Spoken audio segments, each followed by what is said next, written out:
दोस्तों, आज का सफर हमारा रहेगा कि ब्रह्मांड से सिंधु घाटी तक का। ब्रह्मांड का जब जन्म हुआ था उस समय से लेकर सिंधु घाटी सभ्यता जब पल रही थी, पनप रही थी, वहां तक का हम लोग सफर करने जा रहे हैं। तो आप लोग चलो हमारी ट्रेन में बैठ जाओ और सफर पर चलो। देखते हैं रास्तों में क्या क्या घटना हुई थी दोस्तों। आज से 13.8 बिलियन साल पहले ब्रह्मांड का जन्म हुआ था दोस्तों। उसके बाद 8 अरब साल तक ब्रह्मांड निर्माण कार्य में लगा था। अलग अलग प्रकार के वो पिंड धूमकेतु बना रहा था। अलग अलग प्रकार के ग्रह का निर्माण हो रहा था। अलग अलग प्रकार के स्टारों का निर्माण हो रहा था। और ऐसे ऐसे दोस्तों, एक दिन 4 लाख साल बाद रोशनी का प्रकट होना हुआ। किसी स्टार में आग लग जाने से उसके अंदर लावा ही लावा और अंगार ही अंगार बन गया, जिस वजह से आसपास के सभी पिंडों में आग लग गई। और आग लगने की वजह से पहली बार ब्रह्मांड में रोशनी आ गई। उसके बाद जब 8 अरब साल तक ब्रह्मांड निर्माण कार्यों में चल रहा था, तो फिर एक दिन एक सुपरनोवा हुआ, यानी कि एक निहारिका में ब्लास्ट हुआ। ढह जाने की आवाज आई। लगता वो कोई बड़ा बिल्डिंग था, वो ढह गया।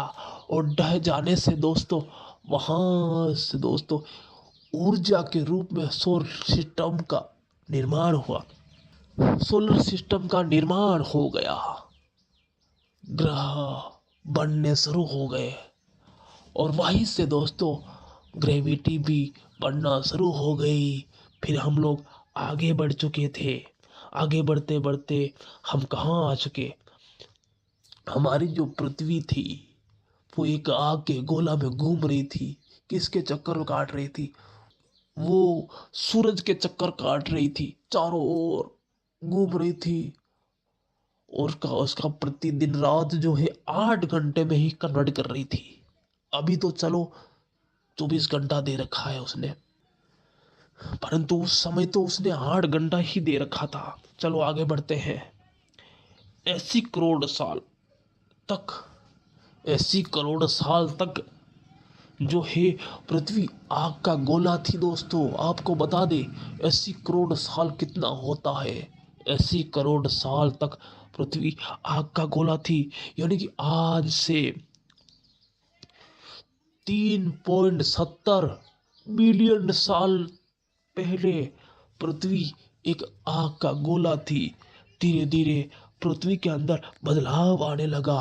और फिर किसी न किसी रूप में, आप लोग जो भी नाम दिए हो, चाहे कोई बैक्टीरिया नाम दिए हो, चाहे आप कोई अणु नाम दिए हो, जो भी आप नाम दिए हो, वही जीव जो है पहली बार उस पृथ्वी के ऊपर पनपने लगा। यानी पृथ्वी ठंडी हो चुकी थी दोस्तों। और किसी न किसी रूप में, छोटा सा अंश रूप में, पृथ्वी पर पहली बार जीव की उत्पत्ति होने की खबर मिलती है दोस्तों। अब ये भी आप लोग सुन लो कि आखिर पृथ्वी इतनी गर्म लावा थी, और गर्म लावा के अंदर ये जीव की उत्पत्ति कैसे हो गई। बड़ी समस्या आ गई ना यहाँ तो दोस्तों, आप लोगों को एक बात और बता देना चाहता हूं मैं कि गर्म लावा तो ठंडा हो गया था। वो किससे हुआ था बताऊं? वो दोस्तों आज से करीबन 4 बिलियन साल पहले आसमान से कोई ऊपर बैठकर कोई एस्ट्रॉइड गिरा रहा था। और वो एस्ट्रॉइड किसका था? और बर्फ के बड़े बड़े भयंकर टुकड़े थे।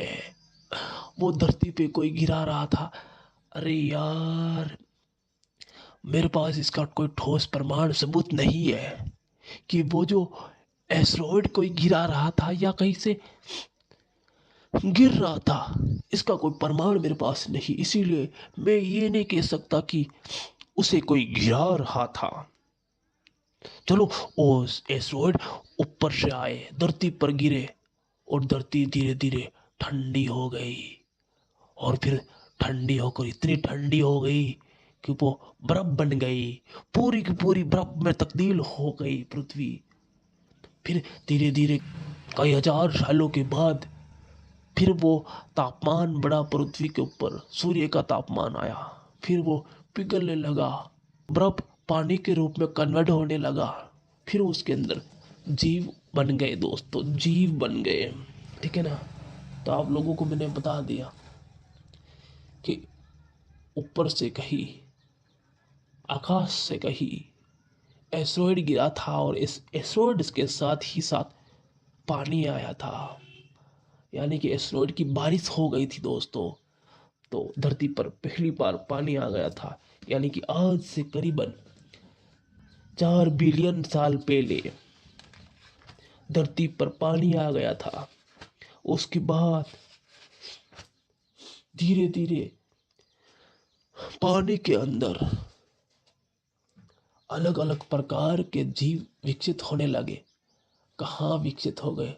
अरे एक सिंगल जीव विकसित हुआ था पहले पहले तो, एक सिंगल, वो भी बिना ऑक्सीजन लिए। कोई ऑक्सीजन नहीं था धरती पर। सिंगल एक जीव प्रकट हुआ था पानी के अंदर। कई लाखों साल तक उसने राज किया। फिर जाकर उसे किसी रिएक्शन के कारण उसने एक रूबरूह जीव की प्रकट होने की संभावना दिखी गई पानी के अंदर, यानी कि एक जीव दूसरे जीव को बना सकता है, ऐसा कुछ टेक्निक देखी गई। फिर धीरे धीरे कई जीव पैदा हो गए पानी के अंदर। और फिर पानी के अंदर जब जीव पैदा हो गए तो वो काफी सारी मात्रा में ऑक्सीजन बाहर फेंकने लगे, यानी कि पानी के अंदर ऑक्सीजन भरने लगे। ऑक्सीजन, पहले वो ऑक्सीजन नहीं लेते थे, ऑक्सीजन बाद में बनाया गया था। किसी ने, उन जीवों ने बनाया दोस्तों, उस जीवों ने।